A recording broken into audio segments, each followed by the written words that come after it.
Varicose veins కి సరైన చికిత్స కోసం సంప్రదించండి ఎవిస్ హాస్పిటల్.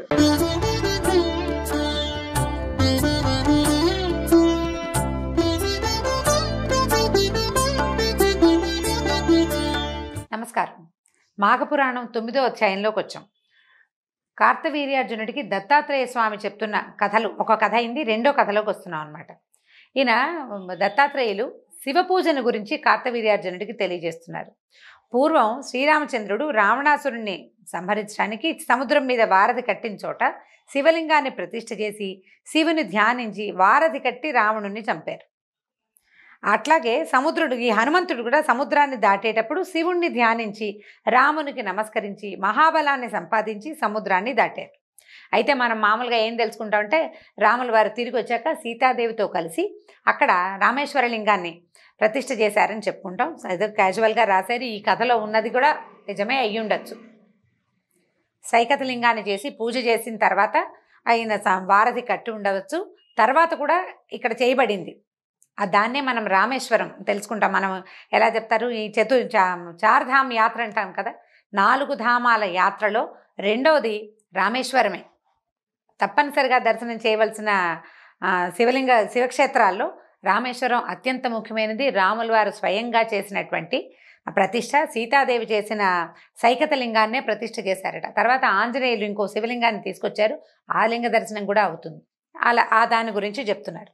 అయితే ఏమైందట, అర్జునుడు కూడా యుద్ధానికి బయలుదేరే ముందు శివపూజ చేసిన తర్వాతే యుద్ధరంగంలోకి ప్రవేశించేవాడు.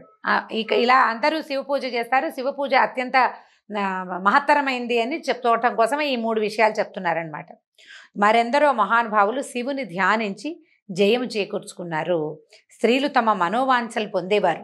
కాబట్టి శివపూజ అంటే పూజల అందు అన్ని పూజల్లోనూ శివపూజ అత్యంత పవిత్రమైనది.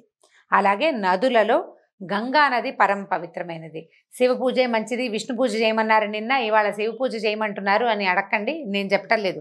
కార్తవీర్యార్జునుడికి దత్తాత్రేయ స్వామి బోధిస్తున్నారు. ఎవరి చెప్పిన దాని ప్రకారం మనం శివ పూజ చేసుకుంటాం, విష్ణు పూజ చేసుకుంటాం. ఎవరి మీద ఎక్కువ ప్రీతి ఉంటే వారిని పూజ చేస్తాం. ఈ కథంతా వింటున్న కార్తవీర్యార్జునుడు దత్తాత్రేయ స్వామినే పూజిస్తాడు.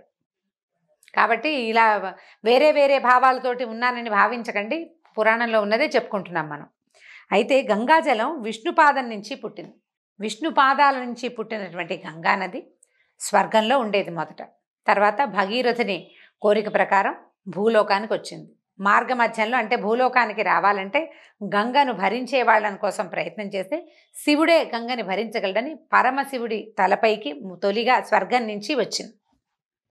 ఆకాశం నుంచి శివుడి మీద తల మీద పడితే ఆమె చాలా అంటే అహంకారంతో శివుడిని కూడా భూలోకానికి లాక్కెళ్ళిపోదాం అనుకుందని శివుడు ఆమెను బంధించాడని, తర్వాత మళ్ళీ మన భగీరథుడు తపస్సు చేసి శివుణ్ణి మెప్పించి ఆయన శిరస్సు మీద జటలలో బంధింపబడిన ఉన్నటువంటి గంగా నదిలోంచి ఒక్క పాయని విడదీసి భూలోకానికి రప్పించాడని చెప్తారు. విష్ణుపాదోద్భవమైన గంగ చాలా పరమ పవిత్రమైనది. తర్వాత శివ శిరస్పర్శ వల్ల మరింత పునీతమైంది. అక్కడి నుంచి భారతదేశంలో అత్యంత మహిమాన్వితమైనటువంటి హిమాలయాల మీద మెట్టడం వల్ల అంటే అక్కడికి దిగి అక్కడి నుంచి భారతదేశంలో కొన్ని భాగాల్లో ప్రవహిస్తోంది.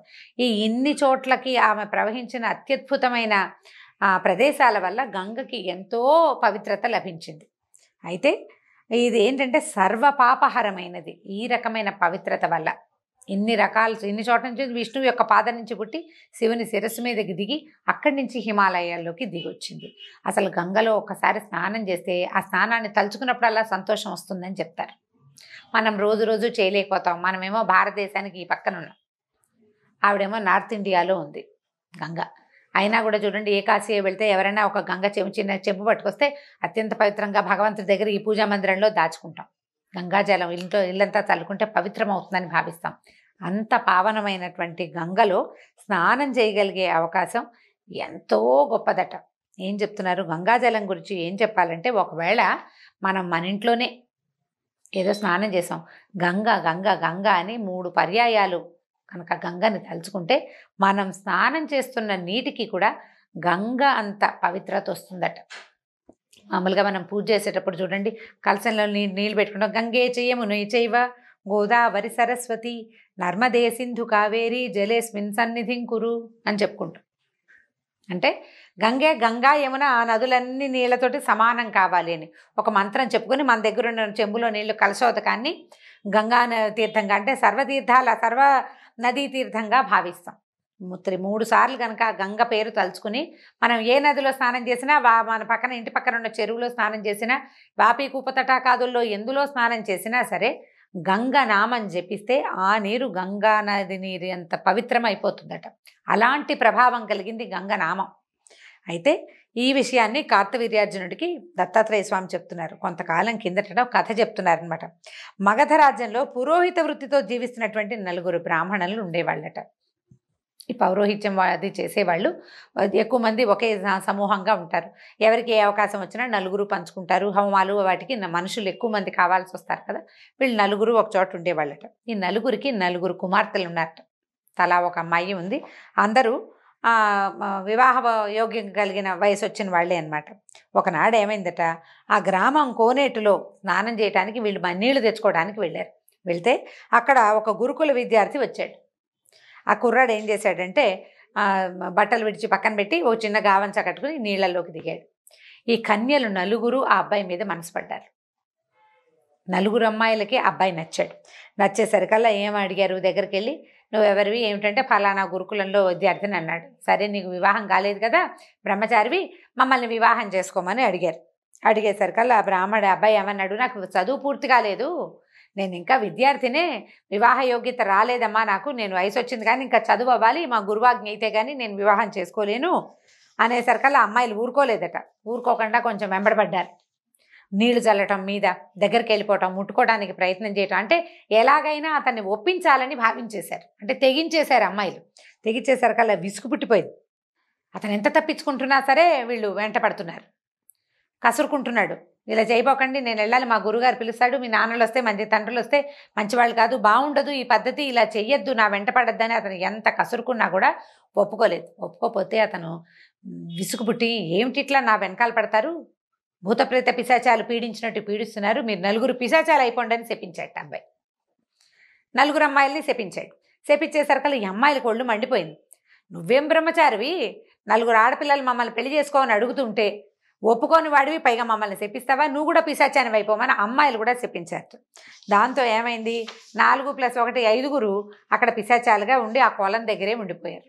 ఉండిపోయి ఈ స్నానానికి వచ్చే వాళ్ళందరినీ బాధించడం, అంటే తీరని కోరికలతోటి ఉన్న ఆడపిల్లలు తాము అంటే భావించిన అబ్బాయిని పెళ్లి చేసుకోలేకపోవటం వల్ల, చదువు పూర్తి కాలేదన్న ఉక్రోషంతో, ఈ ఆడపిల్లల వల్ల నా పరిస్థితి ఇట్లా వచ్చిందన్న ఉక్రోషంతో ఉన్న ఆ కుర్రాడు అంటే బ్రాహ్మణ విద్యార్థి 5 పిశాచాలు అవటం వల్ల ఒక తీవ్రమైన తిక్కలో ఉంటారనమాట.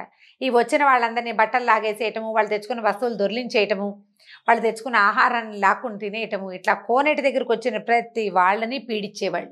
కొన్నాళ్ళకి కోనేటి దగ్గరికి జనం రావడం మానేశారు. ఆ ఊళ్ళో వాళ్ళు ఎవళ్ళు వచ్చేవాళ్ళు కాదు. అయితే ఊర్లో జనం రారు, ఇక్కడ కోనేటిలో ఏవో పిశాచాలున్నాయి ఎందుకులే అని.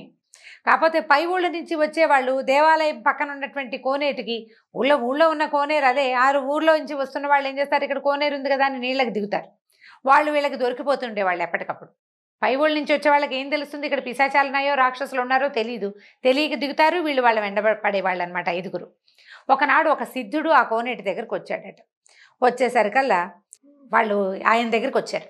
వచ్చేసరికి ఆయన గుర్తుపట్టాడు, ఇవి పిశాచాలని ఈ రకంగా బాధిస్తున్నాయని అందరినీ తోలేశాడు. తోలేసి ఈ కుర్రాడు ఎవరు, ఈ బ్రాహ్మణ కన్యలు ఎక్కడి వాళ్ళు చూసుకుని వాళ్ళ తల్లిదండ్రుల్ని కలిశాడు. కలిసేసరికి వాళ్ళంతా ఆయన కాళ్ళు పట్టుకుని, బాబు ఈ మా పిల్లలు ఏమైపోయారో తెలీదు, ఇలా ఏదో జరిగిందని తెలుసు, ఈ పిల్లల్ని ఏం చేయాలో తెలియకుండా ఉంది, వీళ్ళ పిశాచ రూపాలు ఎలా పోతాయి, మాకు ఏదైనా ఒక దారి చూపించమని ఆయన్ని బతిమలాడుకున్నారు. అయితే ఆ సిద్ధుడు ఏం చేశారంటే, మాఘమాసంలో గయలో ఉన్న త్రివేణి సంగమంలో స్నానం కనుక చేయిస్తే 5 యథారూపాలు వస్తాయని చెప్పారు. త్రివేణి సంగమం ఎక్కడుందంటే అలహాబాద్ మన దగ్గర ఉందా, కాశీ దగ్గరికి వెళ్ళాలి, కాశీ దాకా వెళ్ళాలి, అలహాబాద్ కొంచెం పక్కనే కదా. అయితే వీళ్ళ 5 అక్కడికి తీసుకెళ్ళి స్నానం చేయించమని చెప్పాడనమాట. చెప్పేసరికల్ ఈ తల్లిదండ్రులు, ఆడపిల్లల తల్లిదండ్రులు, తర్వాత ఆ విద్యార్థి యొక్క తల్లిదండ్రి కూడా ఈ పిశాచు రూపాల్లో ఉన్న పిల్లల్ని మీకు ఈ రూపాలు పోతాయని బతిమలాడుకుని సిద్ధుడు వాళ్ళని తరిమేశాడు. భయపడి బెదిరి తగ్గిపోయారు. వాళ్ళ శక్తులు కూడా కొంచెం తగ్గినాయి, అంటే మొండితనం తగ్గిందనమాట. ఈ రూపం పోగొట్టుకోవాలి, సాధారణ రూపం కావాలి అన్న ఆలోచన కూడా వచ్చింది. దాంతో అమ్మా నాన్నల మాట విని వీళ్ళంతా కలిసి త్రివేణి సంగమానికి వెళ్ళి మాఘమాసంలో త్రివేణి సంగమంలో స్నానం చేసేసరికి వాళ్ళకి ఈ పిశాచి రూపాలు పోయి మామూలు మానవ రూపాలు వచ్చేయట. అయితే ఈ మాఘమాసంలో నదీ స్నానం మనుషులకే కాక దేవతలకి గంధర్వులకి కూడా పవిత్రమైనది. వీళ్ళు ఈ రూపాలు పోగొట్టుకున్నారు. ఈ కథ చెప్తూ ఇంకొక విషయం ఏం చెప్తున్నారంటే, ఒక మాఘమాసంలో ఒకానొక గంధర్వుడు భార్యతో కలిసి వచ్చి ఈ గంగానది సమీపంలోకి దిగాడు. గంగానదిలో స్నానం చేద్దాము, ఇది విశేషమైన మాసము, ఇది చాలా మంచిదనేసరికల్లా ఆమె స్నానం చేయడానికి ఒప్పుకోలేదు. నాకు మారు బట్టలు లేవు, పైగా చలి. ఇప్పుడు ఇక్కడ కాకుండా స్వర్గంలో గంగానది స్నానం అయితే హాయిగా ఉంటుంది, వెచ్చగా ఉంటుంది, ఈ భూలోకంలో నేను చేయనందుట. ఆయనేమో అలా కాదు, వియద్గంగ గురించి ఆలోచించద్దు, మనం గంధర్వులమైనా కూడా భూలోకంలో ఈ మాసం ప్రత్యేకమైనది, ఇక్కడ స్నానం చేద్దామని ఎంత బతిమలాడినా ఆవిడ ఒప్పుకోలేదుట. అయితే గంధర్వుడు స్నానం చేయడానికి వచ్చాడుగా, ఆ భార్యను ఆ ఒడ్డును కూర్చోబెట్టి ఆయన దిగి స్నానం చేశాడు. ఆయన కాస్త ఆయన దివ్యశక్తులు ఆయనతోటి ఉన్నాయి. గంగానది స్నానాన్ని తిరస్కరించినందుకు ఆయన భార్యకి సిద్ధులు పోయినాయట. రూపం గాంధర్వ రూపం ఉంది, అలాగే ఉంది, కానీ ఈ శక్తి పోయింది. పైలోకాలకు వెళ్ళిపోవాలి కదా, వాళ్ళ లోకానికి, గంధర్వ లోకానికి కదలలేక అక్కడే ఉండిపోయింది. భర్త విమానం ఎక్కి వెళ్ళిపోతున్నాడు, ఈ అమ్మాయి కాస్త కింద ఉండిపోయింది. అతను ఇంకేం చేస్తాడు, ఇక శక్తులు పోగొట్టుకున్న భార్యని విసుక్కుని ఇంకేం చేయలేక అతని దారిని అతను వెళ్ళిపోయాడు. అయితే ఇక్కడున్న అమ్మాయి ఈ గంధర్వులకి ఏంటంటే కొంచెం ఇచ్ఛాగమనం, స్వేచ్ఛాగమనం ఉంటుంది. ఈ ఒకళ్ళే భర్తలతోటి ఉండటము అలాంటి విధి విధానాలు వాళ్ళకి లేవు. ఎవరితోటైనా తిరుగుతారు వాళ్ళు, వాళ్ళకి ఆ పద్ధతులు లేవన్నమాట. అయితే ఏమైందట, ఆవిడ అక్కడక్కడే ఆ గంగానది చుట్టుపక్కల తిరుగుతూ ఒక ఋష్యాశ్రమాన్ని చూసింది. అక్కడ విశ్వామిత్రుడు అనే ఒక మహర్షి ఉన్నట్ట. ఈయన మన రామాయణంతో సంబంధం ఉన్న విశ్వామిత్ర మహర్షి అవునా కాదా తెలియదండి. 3-4 పుస్తకాలు చూస్తాను, అన్ని చోట్ల విశ్వామిత్రుడు అనే పేరుతోటే ఉంది. మన విశ్వామిత్రుడు చరిత్ర మనం చదువుకుని రామాయణాంతర్గతంగా ఉన్న విశ్వామిత్ర చరిత్రలో ఇలాంటి భాగాలు ఏం లేవు, ఇలాంటిది లేదు. విశ్వామిత్రుడికి మేనకతోటి శకుంతల కలిగిందనే కథ కూడా మనకు తెలుసు, కానీ ఈ విషయం మాత్రం మనకు తెలియదు, ఎక్కడా వినలేదు. ఇందులో ఉంది పురాణంలో, అందుకని పురాణాంతర్గతంగా ఉంది కాబట్టి చెప్తున్నాను. విశ్వామిత్రుడు రాజర్షి తర్వాత బ్రహ్మర్షి అయినటువంటి విశ్వామిత్రుల వారు అవునో కాదో సరిగ్గా తెలియదు. ఈ ఋషి పేరు విశ్వామిత్రుడు. ఈ గంధర్వ కన్య స్త్రీ ఏం చేసింది, తిరుగుతూ ఆ విశ్వామిత్ర మహర్షి ఆశ్రమంలోకి వెళ్ళి మెల్లిగా ఆయనతోటి కలిసి ఉండటం మొదలుపెట్టింది. ఆయన కూడా నిజానికి ఋషే కానీ ఈమె యొక్క సౌందర్యానికి దాసుడైపోయి తన తాలూకు ఋషిత్వానికి కొంత పక్కకు పెట్టి ఈమెతో కలిసి స్వేచ్ఛగా తిరగటం మొదలుపెట్టాడట.